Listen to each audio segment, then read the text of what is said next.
Hello students, today our topic is games and sports as man's cultural heritage of Japan and USA. Games. Games mean physical or mental competition. Sports. Physical activity engaged in for pleasure. Man's means individual human or cultural heritage means is an expression of the ways of living developed by a community and a person's on from generation to generation, including customs, beliefs, practices, etc. The history of Japan and sports in Japan can be classified in two periods.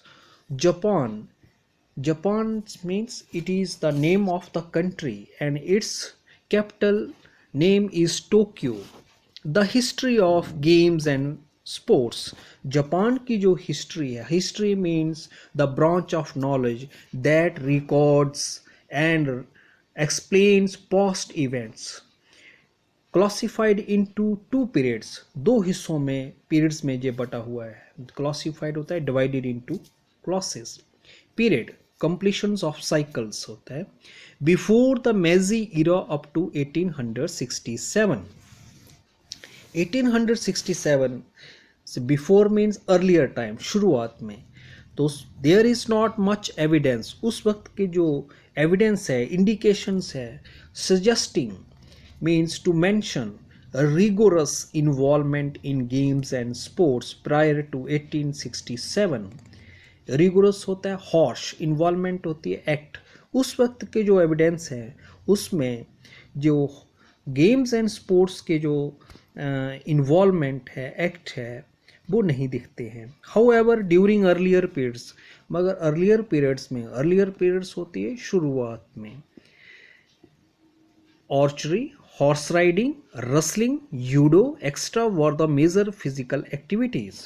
तो उस वक्त जो थे, archery होती है shooting with a bow and arrows, specially a target as a sport. Horse riding and plays golf, other activities. Wrestling, when two persons grapple to each other and throw one another on the ground. Judo, a quick movement and leverage to throw opponent were the major physical activities. तो उस वक्त की ये सबसे बड़ी activities थी.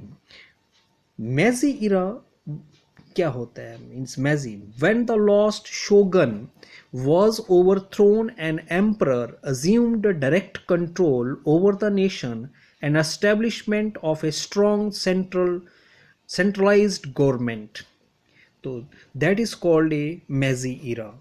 After the Meiji era, 1867 onwards, तो 1867 के बाद का जो समय है उसे क्या कहते हैं, it is the final era of the traditional Japanese government.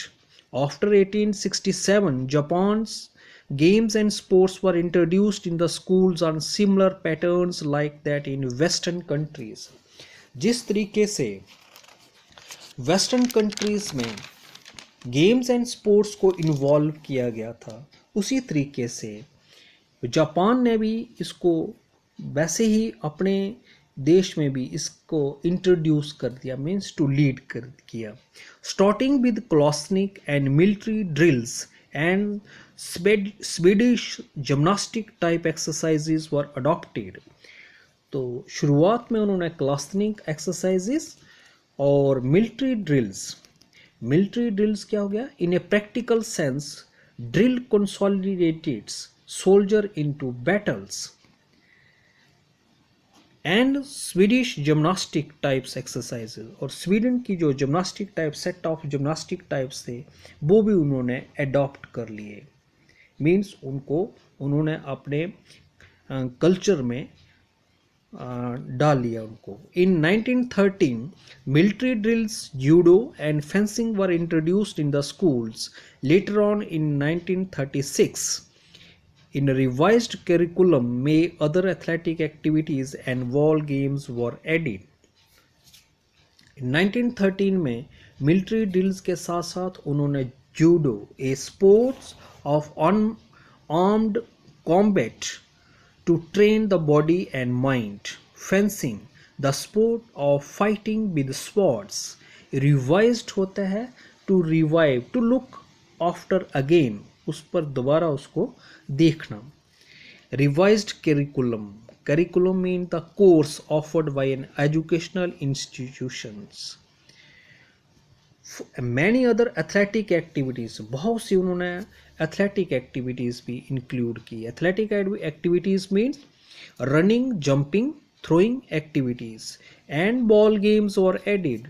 Ball games means क्या हो गया, cricket या baseball, volleyball, football, extra. Japan has also rich culture in games and sports. तो जापान का जो कल्चर है, rich culture means social behaviour of a particular people और society. तो गेम्स एंड स्पोर्ट्स में उन the Japanese has great values in games and sports. Japan has preserved its culture through physical activities.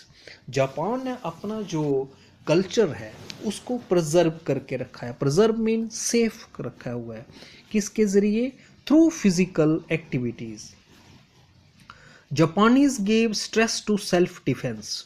Japanese means relating to Japan, its language, culture and और peoples. Stress होता है pressure, किस पर दिया उन्होंने? Self defence पर, आत्मरक्षा के लिए. Self defence means the defence of one person interest through the use of physical force. In Japan judo training was given to develop art of self defence. तो जापान में जूडो की training इसलिए दी जाती थी कि आर्ट होता है स्किल ऑफ सेल्फ डिफेंस, अपनी आत्मरक्षा करने के लिए जूडो को उन्होंने ट्रेनिंग के तौर पर इस्तेमाल किया. Their physical education program is based on scientific lines. तो उनका जो फिजिकल एजुकेशन प्रोग्राम अरेंज किया गया था उसकी जो बुनियाद थी वो किस पर थी? साइंटिफिक होता है प्रिंसिपल्स ऑफ साइंस. तो साइंस, मेथड्स ऑफ साइंस, उन पर वो टिका हुआ था. Contributing to health and physical fitness of the students with an objective to develop wholesome personality. Their physical education program contributed to health. तो health हो गया conditions of being sound body, mind or spirit. Physical fitness is a state of health and well-being of the students. किसकी well-being किसकी थी? Students की. With an objective means expressing or dealing with facts. To develop wholesome means complete. Personality होता है the combinations of characteristics or qualities that form an individual to different characters. तो इस तरीके से उन्होंने स्टूडेंट्स की होलसम पर्सनैलिटी को develop करने का उनका जो ऑब्जेक्टिव था उसको ने थ्रू फिजिकल फिटनेस के ज़रिए और हेल्थ के ज़रिए उसको कंट्रीब्यूट किया, उसको श्रेय जाता है. अब हम बात करेंगे यूनाइटेड स्टेट्स ऑफ अमेरिका का कल्चरल हेरिटेज. यूनाइटेड स्टेट्स को शॉर्ट फॉर्म में हम यूएसए बोलते हैं. तो यूएसए का मीनिंग क्या है? The USA is a country of 50 states covering vast swath of North America. The history of games and sports in America makes an interesting study which range from Collins period when games and sports were frowned upon and discouraged to the present when it has become a big business. The history, जो games and sports का America का जो इतिहास है, and interesting means वो बहुत दिलचस्प है. जब हम उसको स्टडी करते हैं, उसकी जानते हैं, उसके बारे में केयरफुल एग्जामिनेशन करते हैं. The range from colonial periods. Colonial periods होता है a period in a country history when it was subject to administration by British rulers. When games and sports were frowned होता है displeasures. उस वक्त ये games को मीन्स अपनाया नहीं गया। एंड डिस्करेज होता है डिसहर्टन किया जाता था जो भी उसमें पार्टिसिपेशन कोशिश करता था। टू द प्रेजेंट जो अब है, when it has become a big business, लेकिन आज प्रेजेंट टाइम में ये एक बहुत बड़ा एक ट्रेड बन चुका है, रोल ऑफ फंक्शन बन चुका है। The earlier settlers during Collins period were more concerned with the survival in the wilderness and play was considered sinful.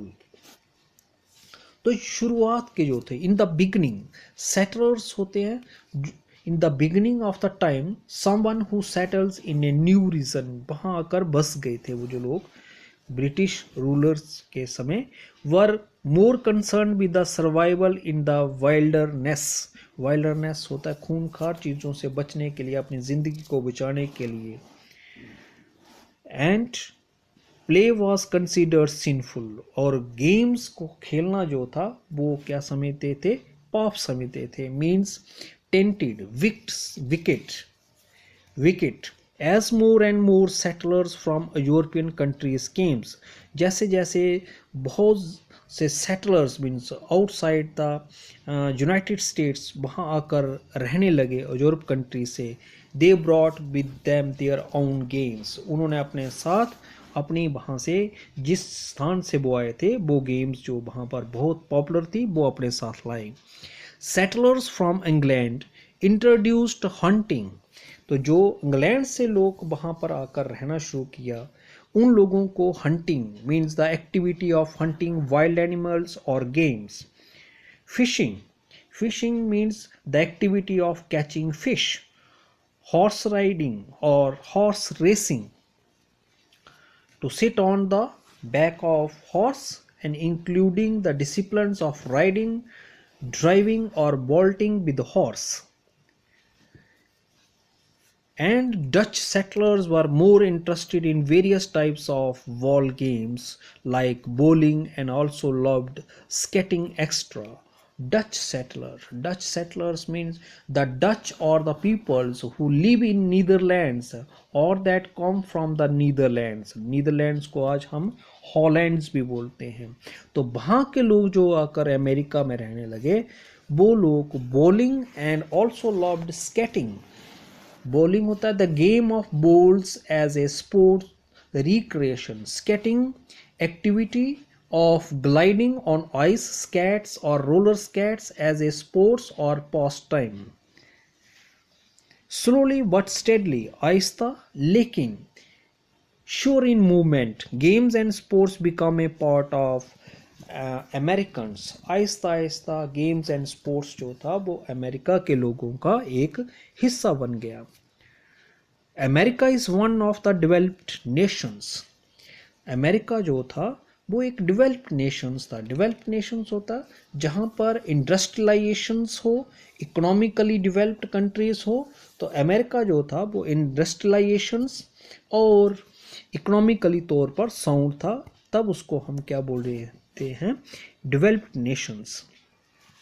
America has introduced many games to the modern world like ice hockey, basketball, baseball, volleyball and rugby extra became quite popular। तो America ने भी बहुत सी games जो थी वो उनको introduce किया, और उसमें आइस हॉकी होता है fast contact sports played on A ice rink between two teams of 6 skaters। Basketball, a game played between two teams of 5 players in which goals are scored by throwing a ball in a basket। Volleyball, a game of two teams in which a large ball is hit by hand over a high net and the aim being to score a points। Rugby, a team game played with an oval ball that may be kicked, carried and passed from hand to hand।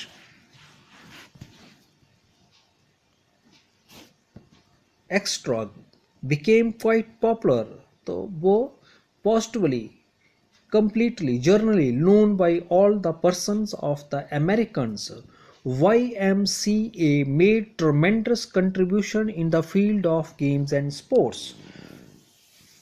YMCA means Young Men Christian Associations made a tremendous miraculous contributions. उसको बहुत श्रेय जाता है young man associations को in the field of games and sports में, जिसने उसको popular means liked by the general public. Basketball was invented by Dr.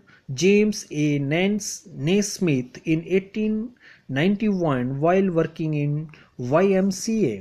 Basketball को इन्वेंटेड मीन्स डिस्कवर किया डॉक्टर जेम्स ने, और 1890 में जब वो काम कर रहे थे यंग मैन क्रिश्चियन एसोसिएशंस में. Training School Springfield, and in 1895 volley was invented by William G. Morgan at the YMCA. और स्प्रिंगफील्ड में जब विलियम जी मॉर्गन काम कर रहे थे तो उन्होंने वॉलीबॉल को डिस्कवर किया. Holyoke Americans gave preference to ball games. तो Holyoke was an earlier Americans gave preference to ball games. उन्होंने बॉल गेम्स को ज़्यादा प्रेफर किया, means opportunity of choosing the ball games. America has popularised the athletics to a new heights. तो America ने athletic events को भी liked by generally, लोगों ने उसको पसंद किया और एक नई ऊंचाइयों पर ले गए. America has the honour to top medal tally list in almost every Olympic. तो अमेरिका को एक रिस्पेक्ट दी जाती है कि उसने जो एवरी ओलंपिक, हर ओलंपिक्स होती है उसमें उसके जो मेडल्स होते हैं, उसकी टैली लिस्ट जो होती है वो बहुत ज़्यादा होती है. It produced many famous sports personality in almost every games and sports. उसने बहुत से मशहूर popular sports personality. A sports person can be man or woman who is person trained to compete or interested in sports involving physical strength, speed or endurance. Every games and sports, her games and sports में उसने sports personalities थे जो बहुत से means produce किए, तैयार किए. It has also the honour of conducting 4 Olympic games. और उसको अमेरिका को 4 ओलंपिक गेम्स का भी कंडक्ट करने को उसको रिस्पेक्ट है पूरी दुनिया में. With the revival of Olympic games in 1896, revival होता है रिन्यूड. जब 1896 में गेम्स जो ओलंपिक गेम्स रिवाइव हुई, the interest has continued to increase, जिससे कि लोगों की जो दिलचस्पी थी गेम्स एंड स्पोर्ट्स में वो बढ़ गई. And today America is one of the leading countries in the field of games and sports. तो आज लीडिंग मीन्स प्रोवाइडिंग डायरेक्शन और गाइडेंस. तो अमेरिका जो है गेम्स एंड स्पोर्ट्स के एरिया में एक लीडिंग कंट्री है, सबसे फ्रंट रनर्स तौर पर वो अमेरिका जो है गेम्स एंड स्पोर्ट्स में हिस्सा ले रहा है. आज के लिए इतना ही, धन्यवाद.